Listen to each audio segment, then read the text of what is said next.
Hi everyone, hope you all are doing well. Stay home, stay safe, protect yourself and your family too. And thanks for watching my videos and thanks for subscribing. If you are not subscribed yet, please subscribe to my channel and encourage me. And if you like the video, please click on the like button and share it with your friends. If you want to give any suggestions or if you need any clarification related to the topic, let me know in the comment box. I will give you reply definitely. And don't skip the video in the middle of the session as it is an educational video. It is very important to listen to the class right from the beginning to the ending to have a good idea on the subject what we are discussing. And I am doing these videos for your benefit only. If you watch the video till the end and learn something from these videos, I will be more happy. And coming to today's topic, allotropy of carbon. We have already started the introduction of organic chemistry where we have seen what is the versatility of carbon, why it is behaving like that. It is due to tetravalency as well as catenation and due to its small size. We have seen that already. And the next topic in organic chemistry is allotropy of carbon. First of all, you have to understand what is allotropy. Allotropy is nothing but it is the property of an element to exist in more than one form. It will exist in more than one form in which it will possess different physical properties. Okay, it will have different physical properties. Whatever the element is same, but it is differ in the arrangement, structure also different. Due to that, it will possess different physical property, and that property of an element is called as allotropy, and it is exhibited by carbon. And the forms of carbon are called as allotropes. Okay, the forms of carbon are called as allotropes. And the carbon allotropes are maybe crystalline allotropes or amorphous.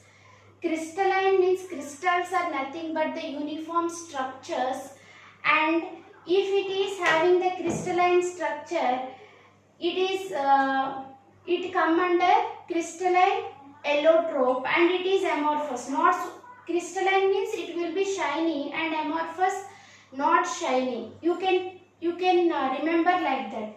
And in crystalline, diamond and graphite. And in amorphous, coal, charcoal and lamp black.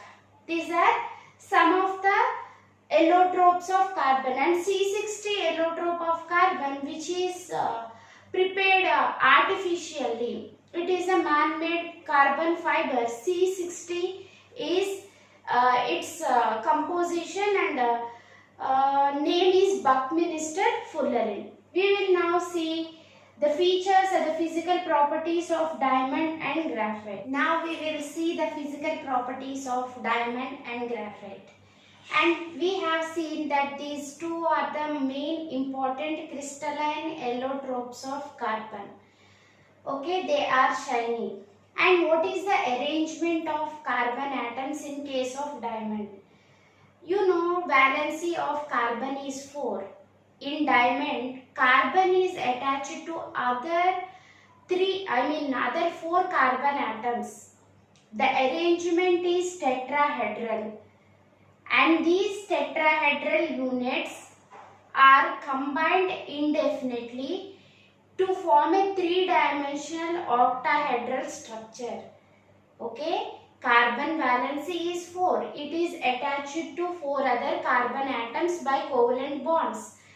And these units are combined indefinitely to form a larger octahedral unit in case of diamond. And the important points to be remembered here is what is the bond length of carbon-carbon bond. Bond length of carbon-carbon, that is 1.54 angstrom. In angstrom unit, generally, you know, most of you are aware of these angstrom units. How many centimeters or meters equal to 1 angstrom? Can any one of you tell me the answer in the comment box? Angstrom means how many meters or centimeters. If you know the answer, keep me the answer in the comment box. Or if you don't know the answer, ask me. I will say what is the answer for that question. And then coming to bond angle. Carbon is there. This is nothing but bond angle. Okay? And this is nothing but bond length. This is bond angle. What is bond angle? 109 degrees 28 or 28 minutes. Okay? 109 degrees 28 minutes is the bond angle in case of diamond. It is the hardest substance known. Natural hardest substance known is diamond. It is also having high melting points and boiling points above 3700 degrees Celsius. Above. Okay? Its melting points and boiling points are very high. And it will not conduct electricity. Okay? No free electrons are there, so it will not conduct electricity. And one more point is it is having high densities because the arrangement is so compact. It is having around 3.5 gram per cc. Okay? Physical state generally transparent. They can also be occur in colors. Okay? This is about diamond in brief. The hardest naturally occurring form of carbon is diamond. Okay? Then coming to graphite. Graphite, you know, carbon is having the valency 4. In case of graphite, carbon is attached to 3 carbon atoms only. In one of that, it is having double bond. In one of the carbon, it will form a double bond. So valency of carbon is satisfied in case of graphite also, and it is forming hexagonal rings. See, it will be attached to 3 other carbon atoms, and in one of the carbon atoms, with one of the carbon atoms, it is forming a double bond, forming hexagonal rings. And these hexagonal rings are arranged in the form of layers in case of graphite. So, graphite is slippery because of this layered structure only. Okay? It is also having high melting point. It is also around 3730.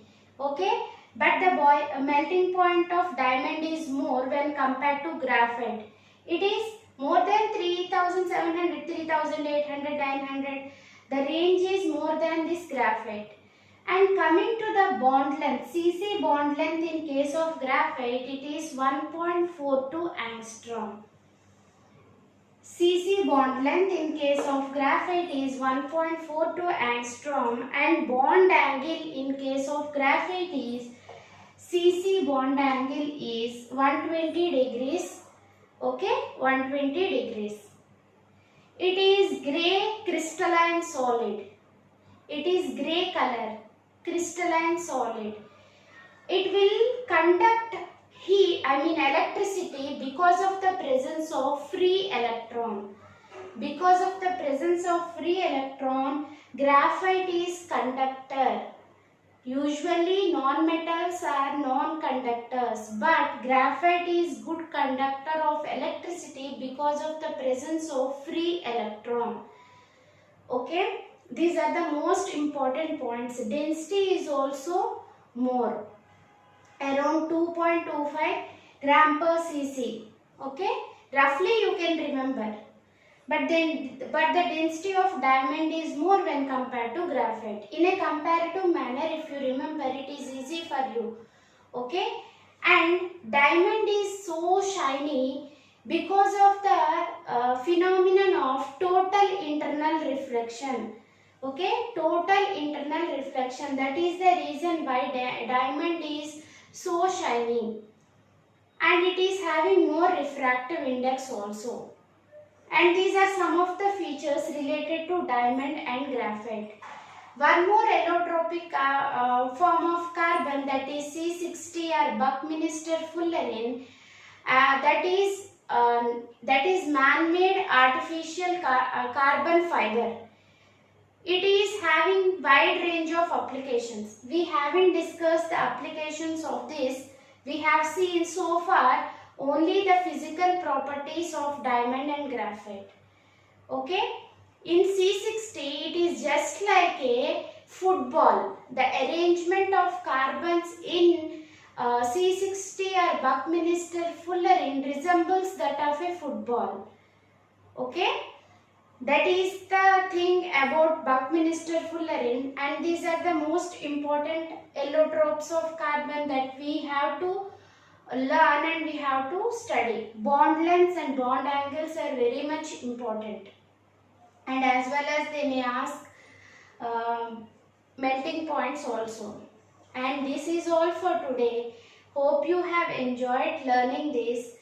And that's all for today. We will meet in another video, and hope you have enjoyed. If you like the video, please click on the like button and share it with your friends. If you haven't subscribed to my channel, please subscribe and encourage me so that I can do many videos which are beneficial to you. So thank you all of you. Bye bye.